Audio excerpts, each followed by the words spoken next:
Dan kita tahu betul bahwa ATR, BPN, kemudian juga KPK ini bekerja sama dengan Pemda itu untuk melakukan pilot projecting terlebih dahulu. Ada 3 provinsi yang dipilih, koreksi kalau saya salah, ini ada Sulawesi Tenggara, Sulawesi Utara, dan juga Sulawesi Selatan.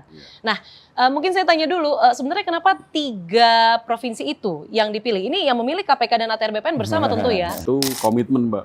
Itu yang kami sampaikan ke Kementerian ATR waktu kami diskusi.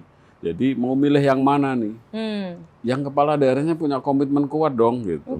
Kenapa? Ya nggak akan jalan kalau nggak ada komitmen. Nah itu yang utama. Ini yang membuat kami di Kementerian ATR BPN kalau terkait dengan 9 program ini, tentu kami yang sebagai pengampunya untuk pelayanan ini semua. Kami di pusat dan di daerah ada tangan-tangan kami melalui BPN di kabupaten kota dan provinsi. Dengan sinergitas ini, dengan semangat kolaborasi ini dan sudah dilakukan di 3 provinsi ini, Sulawesi Utara, Sulawesi Tenggara, Sulawesi Selatan, sudah dilakukan kick off di sana juga. Dan saya mendapatkan laporan dari tim yang melaksanakan ini, alhamdulillah hasilnya juga sangat baik.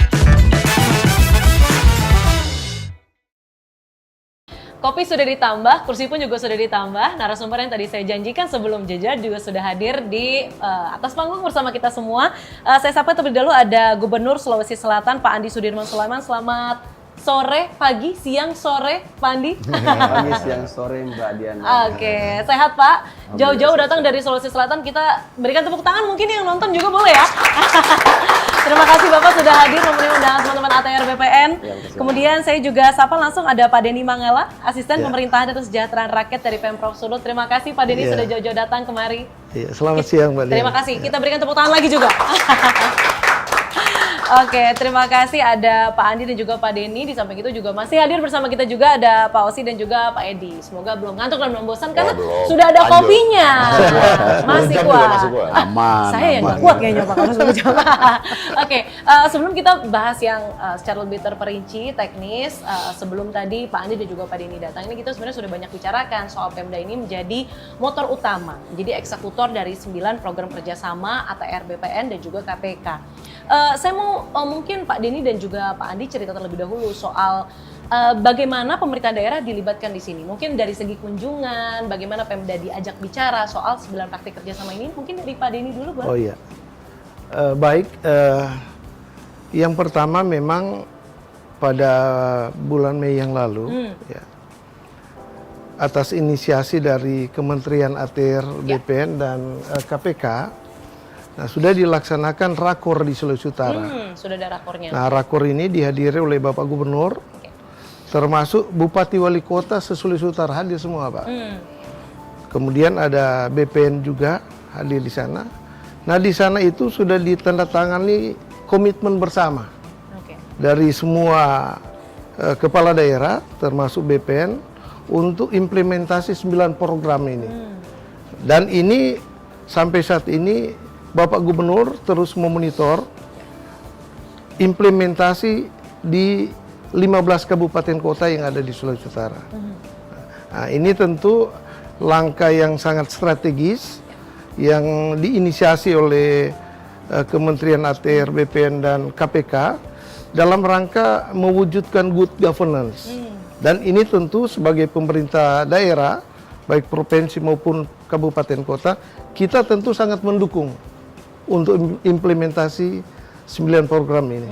Oke, meskipun tugasnya artinya bertambah, tapi disambut baik karena itu tentu mewujudkan good governance tadi. Iya, karena untuk kebaikan bersama gitu. Oke, baik. Itu cerita dari Sulut. Kalau dari Sulut seperti apa, Pak Andi? Ya, terima kasih banyak Mbak Diana. Saya sampaikan bahwa kami tentu pertama mengucapkan terima kasih banyak kepada Kementerian ATR BPN dan juga KPK, Korsub, Pak Direktur yang senantiasa dan juga memilih Sulawesi Selatan sebagai salah satu piloting project untuk percepatan 9 program ini. Dan kita tentu menyambut baik karena selama ini tentang agraria itu, tentang pertanahan selalu terdengar masalah rumitnya, perselisihan. Jelimet gitu ya Pak Andi. Perselisihannya, kemudian masalah perizinannya yang rumit. Kita tidak dapat tuh isu-isu tentang bagaimana percepatan PAD, bagaimana percepatan investasi, kepastian hukum. Dengan ada program ini tentu ini sangat baik karena tentu dengan dipilihnya Sulawesi Selatan ini bukti bahwa Sulawesi Selatan ini sebagai salah satu wilayah yang memiliki komitmen dengan laksananya kemarin ada penentang bersama untuk kesepakatan bahwa kita komit untuk bagaimana mempercepat program ini. Oke, ini juga sebenarnya yang banyak ditanyakan oleh masyarakat. Tadi juga sempat dibahas ataupun disinggung sedikit ya sama Pak Edi dan juga Pak Ausi.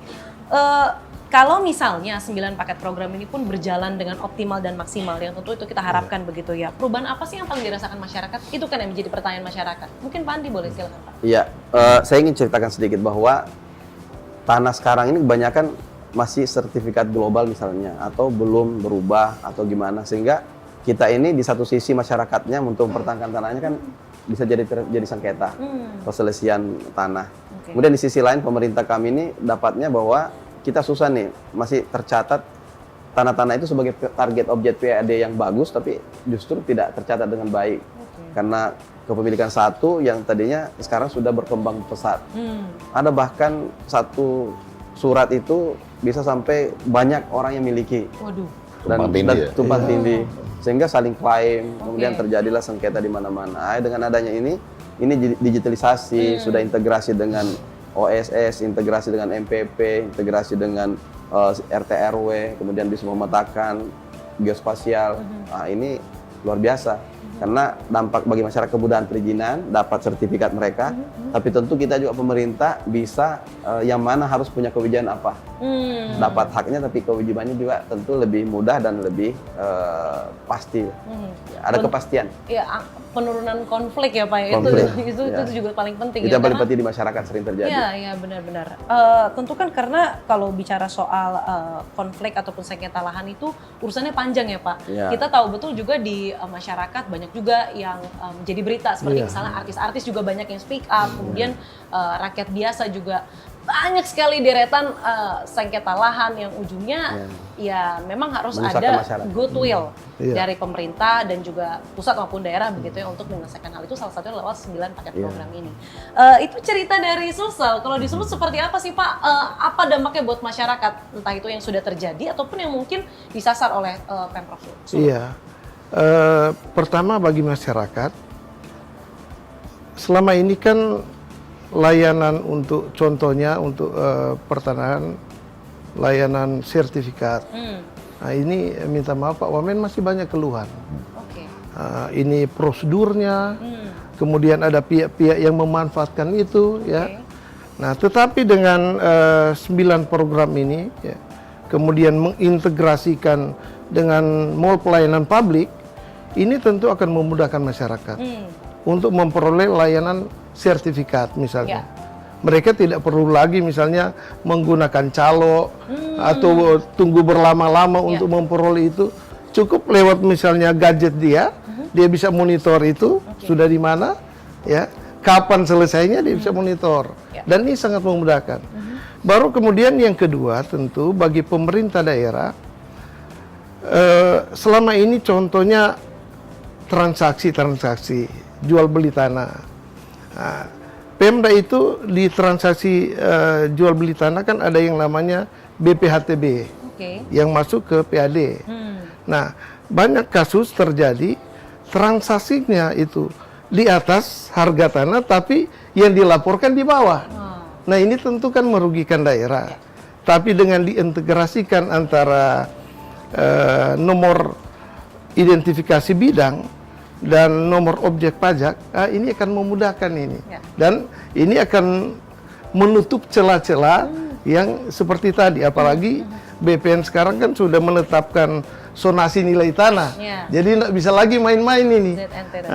Kita akan tahu ini, Pemda akan tahu, oh ini zonasi nilai tanah untuk wilayah ini sekian. Kok transaksinya jauh di bawah? Nah ini ada something wrong. Nah itu rugi kita.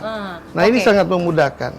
Kemudian yang ketiga tentu bagi investor, dengan diintegrasikannya antara OSS dan RDTR ini tentu akan memudahkan investor untuk nanti dia akan menanamkan investasi di daerah. Dia akan tahu, oh ini tanah ini clear and clean dia. Kemudian dia akan tahu, oh ini tanah ini zonasinya nilainya sekian. Anda bisa dipermainkan lagi. Ini program ini intinya sangat membantu bagi pemerintah, bagi investor, termasuk bagi masyarakat. menimbulkan rasa aman bagi masyarakat maupun juga investor. Iya. Karena itu penting sekali untuk menggerakkan roda ekonomi di daerah-daerah. Betul. Oke, tentu kan ini bukan hal yang mudah begitu, tapi ini bukan baru dilakukan. Tadi Pak Wamen juga menyampaikan, ini sebenarnya program sudah terus dilakukan, tapi 9 ini dikerucutkan untuk menjadi atensi di 3 provinsi pilihan tadi. Saya mau tanya dulu, kendalanya ketika komitmen itu dilakukan, ini menjadi atensi besar, ada tidak hambatan yang mungkin dilakukan ataupun dihadapi oleh teman-teman di daerah? Mungkin dari Pak Andi? Yang dihadapi biasa memang kita itu persoalan karena ini lintas sektor ya. Terkait misalnya penyelesaian lahan-lahan aset ataupun ada tentang agraria ya. Ini kita ini sudah ada solusi, salah satunya sini GTRA. Kami baru saja kemarin melaksanakan, kita laksanakan hari Jumat kemarin, hari Kamis itu Rabu kita laksanakan GTRA, gugus tugas reforma agraria. Saya yang pimpin langsung, ada kejaksaan, kemudian ada kita undang juga dari Forkopimda, kepolisian dan Kodam bahkan kita libatkan, kemudian dari pertanahan hadir semua untuk membahas 2 area yang menjadi target yang sangat strategis dan menjadi aset yang tidak jelas kepemilikannya tapi tercatat di KIB kami, di aset kami. Terus ada juga yang menjadi dipakai pendapatan orang lain tapi tidak masuk ke kami penghasilannya. Dari gugus tugas GTRA itu menghasilkanlah rekomendasi-rekomendasi dan sudah ada solusi dari rekomendasi itu untuk ditindaklanjuti BPN. Dan Kakanta BPN Kota Makassar akhirnya sangat setuju dan ini sangat mudah lagi. Tinggal dikerucutkan, tinggal kita daftarkan kembali untuk KIB-nya, nomor asetnya, kemudian penguasaan fisik itu sudah cukup untuk kemudian diterbitkan hak pakainya. Ini salah satu program dari 9 itu ada GTRA, yang kemudian sebagai penyelesaian konflik dan ini kita sudah lakukan untuk 2 objek untuk tahun bulan ini ya. Dan ini kita terus akan melaksanakan per setiap minggu. Rencananya 1 minggu pertama untuk konsep kayak notulensi lah ya. Kemudian setelah itu baru rapat untuk rekomendasinya. Baru itu kita kirim. Nanti kita sasar lagi kayak seperti tanah-tanah yang luas konflik untuk lainnya, Pak. kayak seperti usaha-usaha yang besar ribuan hektar. Kita juga masukkan kadang-kadang tidak dipakai, terus terlantar sudah puluhan tahun nggak ada solusi, memiliki hak perdataan tapi sudah tidak lanjut. Nah inilah kita akan bawa ruang-ruang rapat-rapat GTRA sehingga itu sebuah pendapatan potensi investasi yang kuat. Kami sebagai provinsi ini sangat luar biasa kalau ini kita kemudian tindak lanjuti dan akan kembali ke negara. Iya, betul. Dan inilah sebenarnya ya Pak Wamen ya yang ditekankan bahwa optimalisasi GTRA itu bisa berjalan untuk mengkomunikasikan tadi ya. Tadi Pak Edi kan menyampaikan komunikasi ini adalah kunci. Satu waktu tapi kan suka jarang ngobrol gitu. Benar nggak tuh Pak Edi sama Pak Dedi? Benar ya? Nah, sehingga GTRA ini jadi suatu wadah begitu ya untuk penyelesaian konflik dan memaksimalkan tadi pendapatan dan potensi investasi tadi ya. Apalagi didampingi langsung dari Pak Wamen. Ya kita terus terang Mbak Diana senang dengar success story walaupun ini program awal tapi langsung seperti Gubernur Sulsel langsung memahami bagaimana GTRA ini sangat berpengaruh dan ternyata betul pada saat ini dilakukan bisa mencarikan solusi. Ya mungkin tidak semua akan bisa diselesaikan dengan cepat tapi paling tidak kita cari lagi prioritas mana yang ingin diselesaikan, forumkan lagi dengan GTRA sehingga semuanya punya kebebasan untuk berpendapat apa pandangan-pandangannya disimpulkan nanti dijalankan oleh yang hadir di situ. Jadi ini GTRA lalu integrasi NEB-NOP. Jadi saya pikir inilah semangat akselerasi yang ingin kita lakukan dan ingin kita capai dari program ini. Tadi kan baik dari Pak Denny dan juga Pak Andi menyampaikan ini penerimaan kita ataupun potensi investasinya itu cukup berdampak loh. Mungkin bisa digambarkan secara nyata mungkin Pak Denny terlebih dulu soal sebenarnya seberapa 9 program ini bisa menyederhanakan administrasi sehingga berdampak pada pendapatan daerah. Mungkin ada angkanya Pak, bertambah berapa atau mungkin potensi yang dilihat. Silakan Pak Denny. Iya, memang kalau menyebut angka kan kita masih hitung-hitungan. Tentu karena masih karena berjalan. Karena kan baru kita komitmen bersama di bulan Mei ya. Tapi sebelum itu tentu memang saya harus sampaikan setelah rakor itu kita kan potret di Sulawesi Utara untuk integrasi program yang tadi Pak Wamen sampaikan itu harus ada mall pelayanan publik. Nah kita di Sulut ada 9, jadi kita masih ada target 6 ke depan Pak Wamen. Dan Bapak Gubernur Bapak Majen TNI Purnawirawan Julius Silvanus itu mengendorse Bupati Wali Kota untuk secepatnya itu menyiapkan itu. Ya, supaya nanti juga ini kan akan memudahkan masyarakat. Nah, ke depan tentu setelah semua ini terwujud, kita harapkan itu PAD masing-masing daerah, baik kabupaten kota maupun provinsi, dia akan meningkat. Seberapa besar itu, ini masih dalam hitung-hitungan karena baru dimulai ini, gitu. Oke, baiklah. Mungkin saya beralih ke Pak Edi. Takutnya Pak Edi ngantuk nih, kebanyakan dirinya nih nanti ya. Serius Saya ini. mention dulu. Serius mendengarkan nih. Pak Edi mengawasi dan mengamati. Porsinya ya. Oke, Pak Edi, ini kan sudah disampaikan 9 praktik kerjasama ini, kemudian praktik di lapangannya juga, alhamdulillah puji Tuhannya teman-teman di daerah di 3 provinsi ini sudah memahami, satu kepala, satu pikiran. Menurut Anda, setelah ini harus ada apa? Kan Anda di luar mengawasi begitu ya, harus ada percepatan seperti apa yang dilakukan supaya teman-teman di wilayah ini juga, tadi ada kendalanya beberapa begitu ya, yang sebenarnya harusnya bisa diselesaikan dengan komunikasi, yang harus dilakukan supaya semakin menambah pendapatan daerah dan lain sebagainya. Jadi kita bicara impact ya, atau mungkin bahasa ininya apa sih yang mendapatkan keuntungan seperti apa sih kan gitu kan ya. Terlebih yang ini udah ada yang berjalan, mungkin KPK teman-teman KPK sudah ada input tambahan begitu untuk teman-teman di daerah. Nah kalau kami melihatnya begini Mbak, tadi Pak Gubernur Pak Andi, Gubernur Sulsel sudah menyampaikan bahwa dengan GTRA udah langsung merasakan nih. Selesai itu masalah. Ternyata dirapatkan bersama yang mohon maaf selama ini mestinya tanpa program ini pun harusnya dari dulu sudah bisa dilaksanakan kan gitu ya. Nah tapi kalau kami melihatnya dari sudut pandang yang lain. Yang pertama adalah mudah-mudahan kami harus membandingkan nih Mbak, ya tadi Pak Wamen sampaikan baru kemarin kan, belum bisa kita lihat nih. Tapi kalau kami konsennya adalah pengaduan masyarakat nantinya. Nah, pengaduan masyarakat yang selama ini sering mengadukan adanya pungli, adanya pemerasan. Nah, mohon maaf ya kan seperti itu kan ya. Nah, kami akan lihat nanti ada penurunan nggak. Nah, itu akan menjadi impact atau hasil yang dari sudut pandang kami ya. Mungkin dari Pak Gubernur mungkin akan melihat dari sudut pandang investasi nantinya. Dengan transparansi pasti investasi akan meningkat kan itu kan ya. Tapi kepentingan kami atau dari sudut pandang KPK adalah ada nggak nih penurunan tingkat korupsinya nih nanti di 3 provinsi ini gitu loh. Khususnya adalah korupsi di tadi suap, pemerasan dan juga mungkin bahasa umumnya pungli lah ya. Tapi suap, pemerasan, gratifikasi kalau bahasa undang-undangnya. Nah, terus setelah itu adalah tentunya adalah masyarakat merasa dimudahkan nggak, kan gitu kan ya, dimudahkan nggak. Tadi bahasanya memang kami lebih mengistilahkan selama ini ada di ruang-ruang gelap. Pengurusan mungkin dalam konteks ini kita bicara pertanahan ya, mungkin secara luas mungkin ada juga, tapi kita bicara pelayanan pertanahan, masyarakat itu banyak yang gelap bagaimana ngurus tanah ini.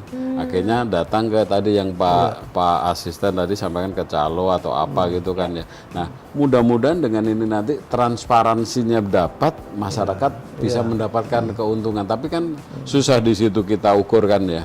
Tapi paling-paling Pak Gubernur yang bisa mengukur sendiri nantinya dari investasi, dari pengamanan aset, dari itu mungkin. Nah, dari teman-teman kalau dari kami sih itu Mbak, nanti dari pengaduannya turun nggak? Nah, kalau pengaduan turun berarti sukses nih program ini nantinya. Artinya kalau KPK bisa duduk santai ngopi tanpa mendengar aduan sana sini, itu artinya ada keberhasilan.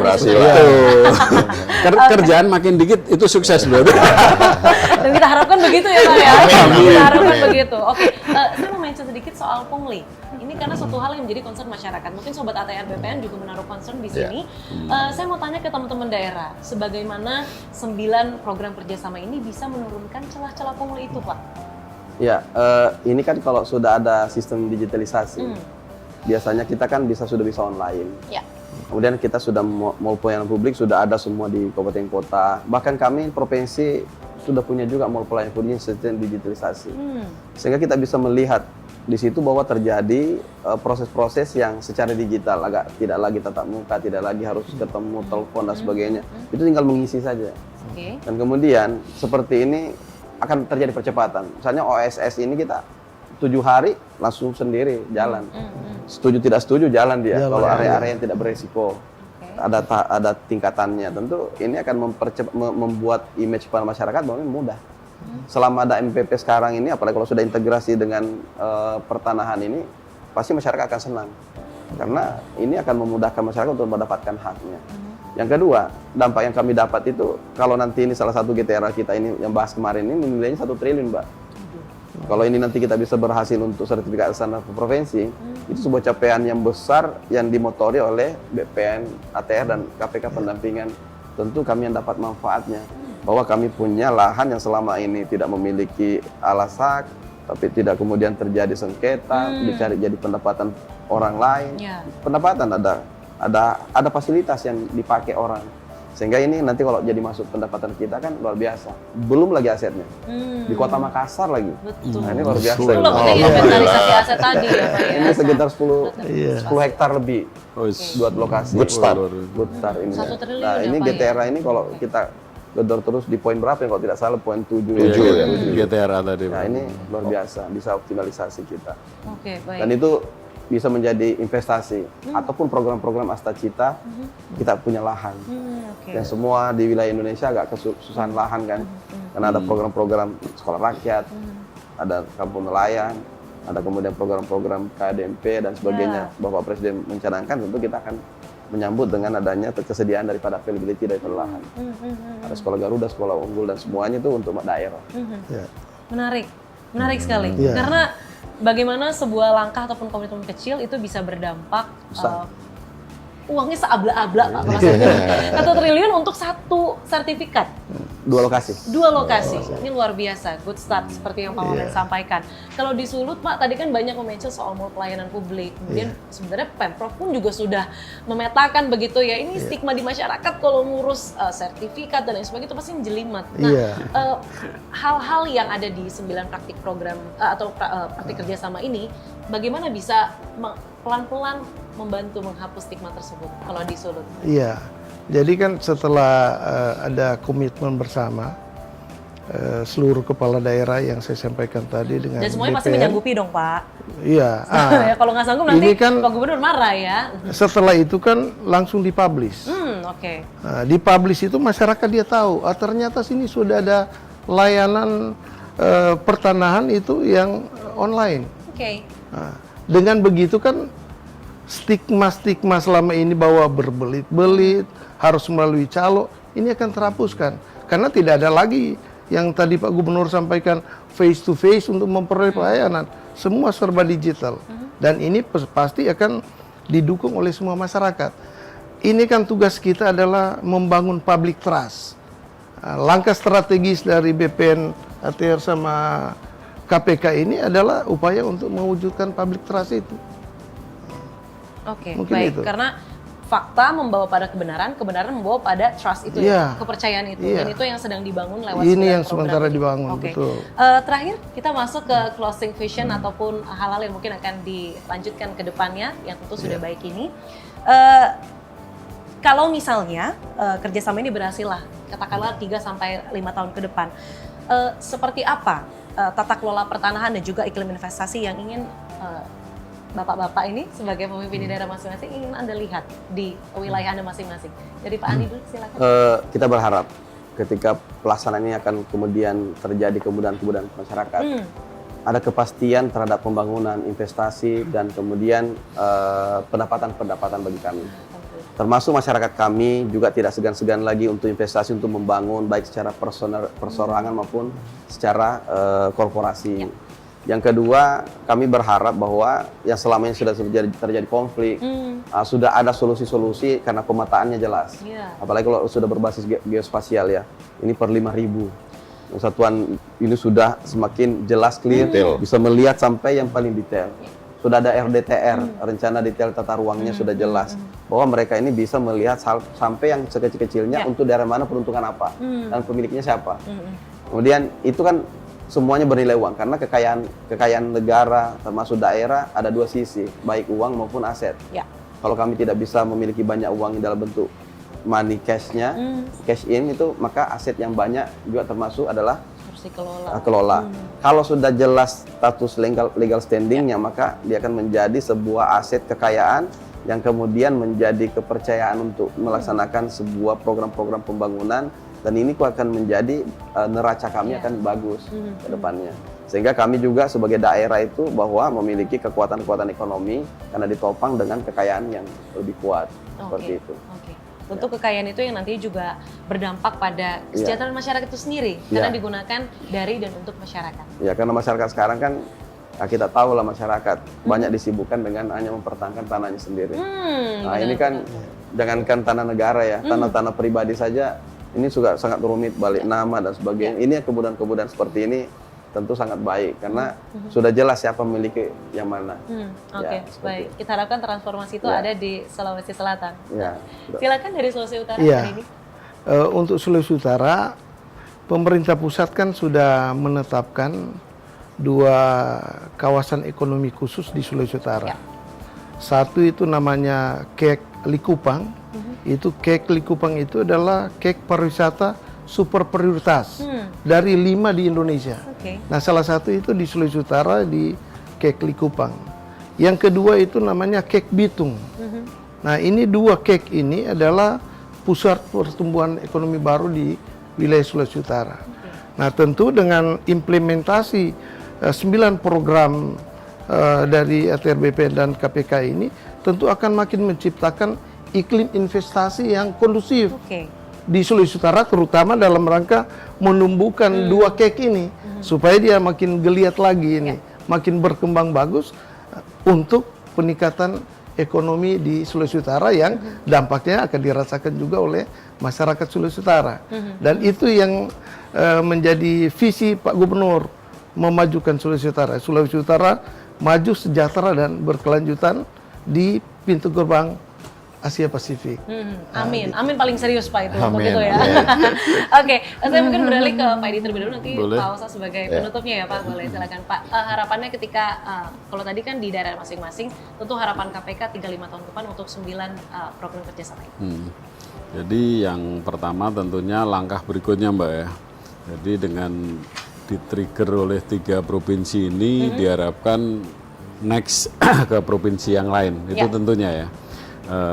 Dengan next ke provinsi yang lain, mungkin masing-masing provinsi ya mudah-mudahan sih tadi Pak Gubernur memberikan contoh ya, bisa dengan konteks yang baik ya Pak ini ya Pak ya. Itu jadi mendapatkan hasil yang ya sesuai kondisi daerah masing-masing lah ya, karena kan pasti berbeda-beda kan kondisinya. Nah, dari sisi kami tentunya harapan yang paling utama adalah meningkatnya pelayanan publik dan juga meningkatnya pengelolaan aset, khususnya aset tanah ya. Yang ini yang paling penting Pak, yang bebas dari tindak pidana korupsi. Nah, itu fokus di kaminya. Jadi manfaat ya mudah-mudahan benar-benar dinikmati atau dirasakan oleh pemerintah daerah dan khususnya masyarakat secara umum. Tapi kalau dari kami konsennya mudah-mudahan pelayanan kepada masyarakat, pelayanan publik kepada masyarakat dan juga pengelolaan aset tanah bebas dari tindak pidana korupsi. Itu Mbak. Oke, baik. Terima kasih Pak Denny. Sama-sama. Silakan Pak Osi. Baik Mbak Diana, terima kasih banyak. Jadi pertama yang ingin saya sampaikan adalah bahwa 9 program kerjasama kami dengan KPK dan juga seluruh pemerintah daerah ini tentu sejalan dengan apa yang menjadi harapan dari Bapak Presiden Prabowo Subianto untuk menghadirkan satu pemerintahan yang bersih, yang akuntabel, tapi juga memberikan kemudahan bagi masyarakat. Dan inilah kemudian kita bisa lihat beberapa dampak kecil yang sudah mulai dimunculkan. Yang kedua yang ingin saya ingatkan dalam forum ini adalah tentu transformasi ataupun perubahan ke arah yang lebih baik itu akan membutuhkan effort yang tinggi. Tidak semudah membalikkan telapak tangan. Tidak akan berjalan secara instan. Ada upaya konsisten yang harus kami lakukan dari sisi kementerian, dibantu oleh KPK dan tentunya pemerintah daerah. Kami juga mengajak agar terus kukuh, konsisten, tegar untuk kemudian terus berupaya untuk menghadirkan, karena ini apapun yang kita hadirkan adalah untuk kebaikan masyarakat. Jadi tentunya ini adalah pahlawan-pahlawan kami yang ada di daerah, yang berada di garda terdepan. Kami berterima kasih, tapi mudah-mudahan kita semua punya semangat pantang menyerah terkait hal ini. Perubahan mindset, perubahan transformasi, budaya, culture, ya ini tentu membutuhkan waktu, tapi mudah-mudahan akselerasi ini bisa kita lakukan. Dan tujuan akhir yang ingin kita harapkan, tentunya pada saat masyarakat bisa tertawa, datang ke kantor-kantor pertanahan, datang ke kantor gubernur, ke kantor bupati, wali kota, menyampaikan bahwa proses sertifikasi kami sekarang lebih mudah, Pak. Sekarang alhamdulillah lebih baik. Sekarang pelayanan BPN lebih sempurna. Inilah yang kami harapkan. Yang kedua juga investor datang ke daerah-daerah tanpa harus bertatap muka dengan banyak orang, bisa melakukan kegiatan bisnisnya, menyelesaikan proses perizinannya. Termasuk pemerintah daerah bisa menata aset-asetnya, bisa mendapatkan PAD yang lebih banyak untuk kemudian melayani masyarakatnya masing-masing. Nah, itulah tujuan akhir yang tentunya ingin kita lihat. Kalau itu bisa tercapai, ditambah bonus yang sangat tinggi, bisa meminimalisir adanya tindak pidana korupsi, yaitu semakin sempurna. Itulah yang akan membuat Kementerian ATR BPN merasa bahwa program ini alhamdulillah bisa berhasil, dan begitu pula dengan KPK. Jadi kami titip kepada teman-teman di daerah, Pak Gubernur, Pak Asisten, terus bersemangat, jangan pantang menyerah, Pak. GTRA pun nanti pasti ada tantangan dan juga cobaan-cobaannya, tapi kita harus tegar gitu ya, dan berusaha untuk semua permasalahan insya Allah ada solusinya. Saya pikir itu dari saya, Mbak Diana. Semangat pantang menyerah, karena hal yang benar dan baik belum tentu mudah dilakukan ya Pak ya? Betul. Oke. Dan mungkin itulah yang akan menjadi percontohan ya, 3 provinsi ini untuk mungkin teman-teman daerah yang nanti as time goes by itu bisa akan bertambah, expansion. Insya Allah segera kita lakukan. Segera dilakukan. Terima kasih banyak. Kita mungkin boleh berikan tepuk tangan untuk keempat narasumber kita hari ini. Terima kasih Pak Andi, Pak Osi, terima kasih banyak, Pak Denny dan juga Pak Edi, terima kasih banyak waktunya dan juga kebersamaannya selama kurang lebih 1 jam ke belakang tadi ya. Oke, terima kasih banyak Sobat ATR BPN sudah menyimak dari tadi atas kebersamaan Anda. Kita jumpa lagi di podcast ATR BPN berikutnya. Saya Diana Valencia pamit, sampai jumpa. Thank you, Pak Gubernur. Terima kasih banyak. Terima kasih.